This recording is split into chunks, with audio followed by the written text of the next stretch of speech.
Assalamualaikum warahmatullahi wabarakatuh. Shalom, Om Swastiastu, Namo Buddhaya, salam kebajikan bagi kita semua. Salam demokrasi. Perkenalkan, nama saya Krisnanda Yemima Putri, salah satu pelajar dari kota Probolinggo.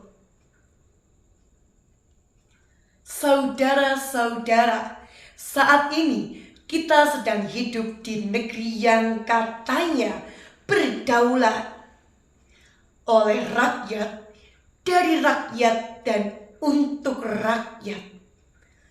Namun, akhir-akhir ini saya mulai mempertanyakan, apakah suara kita masih menjadi dasar keputusan suatu negara? Atau hanya menjadi gema yang hilang di ruang kosong kekuasaan? Pada awal September tahun 2025, warga Pati turun ke jalan. Mereka protes tentang kenaikan pajak bumi dan bangunan hingga 250%. Bayangkan jika seorang petani kecil harus membayar lebih, sedangkan pendapatan mereka tidak naik sedikit pun. Ketika rakyat kecil mulai menjerit karena kenaikan pajak, di sisi lain ada kabar yang membuat hati semakin perih. Anggota DPR periode 2024-2029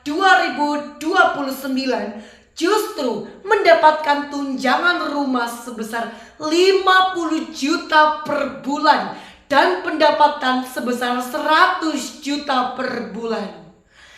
Pertanyaannya, mereka wakil rakyat atau wakil dari kenyamanan mereka sendiri?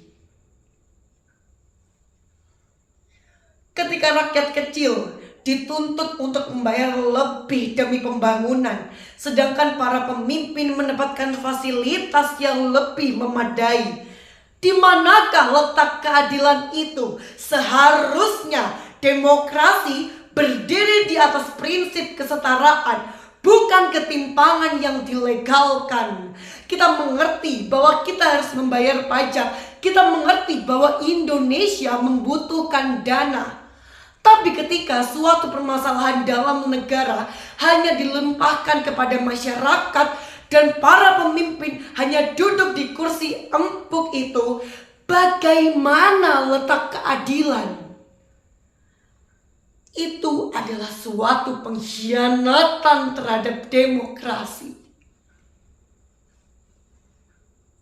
Saudara-saudara, demokrasi yang sejati lahir dari sebuah kepercayaan.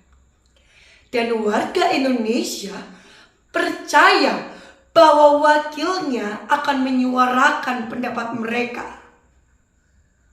Tapi kepercayaan itu mulai retak. Kita butuh pemimpin yang turun ke bumi, bukan hanya sekedar tinggal di gedung mewah penuh tunjangan.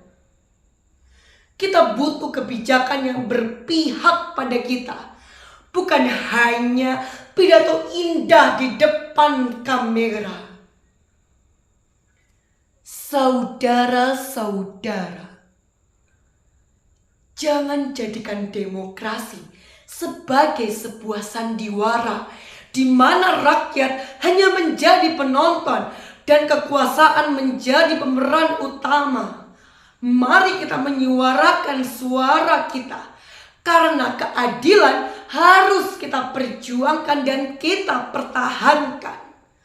Jika hari ini kita diam, mungkin saja besok kita tidak akan didengarkan lagi. Jika tidak kita yang bersuara, siapakah yang akan bersuara? Sekian pidato dari saya. Wassalamualaikum warahmatullahi wabarakatuh. Shalom, Om Swastiastu, Namo Buddhaya, salam kebajikan, salam demokrasi.